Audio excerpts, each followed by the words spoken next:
The man, though a nobleman among vampires, disguised himself daily as a vampire-hunting knight, blending in with humans and even infecting a legendary knight, turning him into a vampire as well. He then helped the monastery purge heretics. Upon returning to his territory, he froze. The Duke said the monastery sent him a thank you letter. It turned out the Paladin Order had been using a forbidden anti-magic space-time membrane, which mages use to gain power to expand their dungeons. The labyrinth, also frozen, expressed gratitude for my actions. Let me coldly observe him. He wasn't lying. Just as we were about to leave, he called us back, calmly saying, "Welcome back. Clima, actually, our mercenary group went to a tavern to celebrate that night. Clima said he owed his survival to me, seemingly sensing something amiss, asking why his pupils looked different." Hearing this, Clima smiled slightly, didn't answer, then hugged her tightly, changing the subject. Patrick came over and said I was really amazing, managing to uncover the truth about the monastery.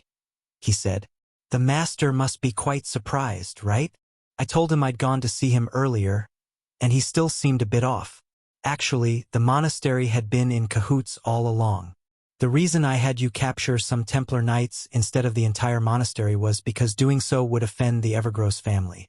In the end, we just needed to use Lugate as a scapegoat and execute him, and the matter would be perfectly settled. The real mastermind behind all this was probably Lord Icebound. For safety's sake, we prepared to leave this place that very night after dinner. But then, a group of people suddenly appeared and surrounded our convoy. The lead entertainer, based on intelligence that I was wearing a black trench coat and riding a black horse, quickly approached with his male and female weapons after finding a similar target. But upon closer inspection, he realized the man had a beard, unlike the intelligence report. Before he could react, I was already behind him. With a single stroke of my blade, his head flew 7 or 8 meters away. Immediately afterward, at my command, the veils covering the convoy were pulled back, revealing those already prepared. Brothers, seeing the situation was bad, these people immediately turned around and prepared to escape. Turning around, I saw Knight Clement appear behind them, wielding 2 great swords. Soon they were all captured. Clement stepped forward and asked, "My performance on horseback was quite impressive. Where did you learn your classical Chinese?" I said I learned it from him, which puzzled Clement. He couldn't recall ever teaching me. Actually, back in the dungeon, I had infused his veins with my own blood, all the accumulated knowledge and experience within him. Skills and experience flooded my mind. The group on the ground kept babbling incessantly, which annoyed me greatly. I drew my sword, ready to kill them all, leaving only one group to question me. Clement stopped me, asking why I wasn't taking them hostage. Confused, I asked what he meant by traditionally. Clement said, "Even if the other side is an enemy, the honor of those who fought bravely should be respected.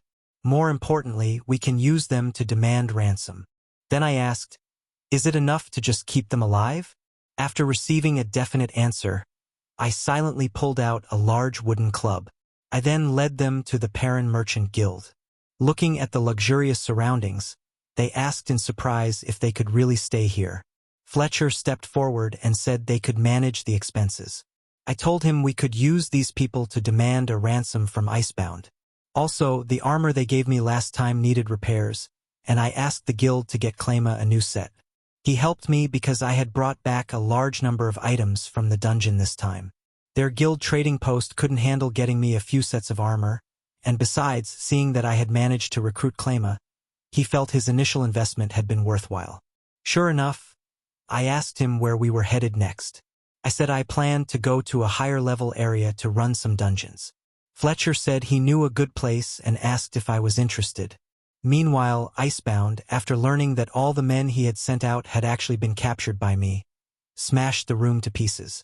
He knew I was strong, but he hadn't expected me to be this strong. Just as he was getting angry, he suddenly looked at the map on the ground, picked it up, and examined it. He remembered that I had come here through the Perrin Merchant Guild's recommendation, so he deduced that my next stop would definitely be the dungeon that had a contract with the Perrin Merchant Guild. Finally, he focused his gaze on Philia on the Carlsbazin Peninsula. Thinking of this, a wicked smile appeared on his lips, and soon we embarked on our journey. Along the way, Silanoa suffered from severe seasickness. It was terrible, he kept vomiting.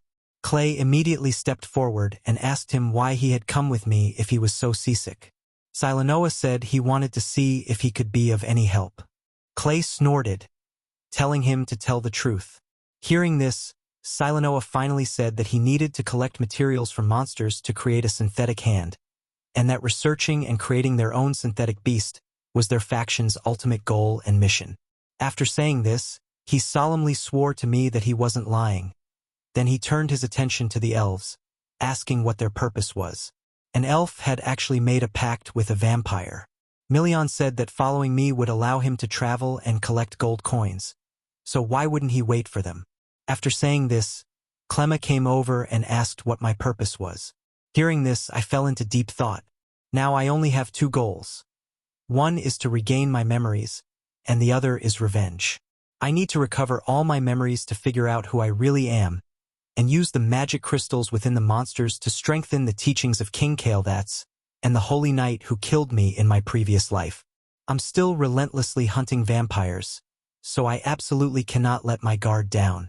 Seeing that I didn't speak, Clemma said it was fine if I didn't want to talk about it. He didn't care about my purpose at all. He was certain that following me would bring all sorts of fun. Your goal is my goal. You only need to give the order, and I will go through fire and water for you. Hearing Clemma's words, I was stunned. Milion then flew over and said that although he liked gold, he liked being with me even more. The others also expressed their loyalty to me. It seems I need to protect someone. So much, yet this feeling warmed my heart. After a journey, we arrived at the port city of Moffin on the Karlsbazen Peninsula. As soon as we landed, members of the Wanfeng branch of the Perrin Merchant Guild greeted us. The man at the front introduced himself as the mercenary captain, Byrne, and said they would guide us to Baron Bogarin's territory. On the way, Byrne told me that Baron Bogarin was one of the few well-governed regions on the Karlsbazen Peninsula. However, recently their mercenary group had been dealing with the ultimate monster. She couldn't kill me, I asked. Was it because of the dragons?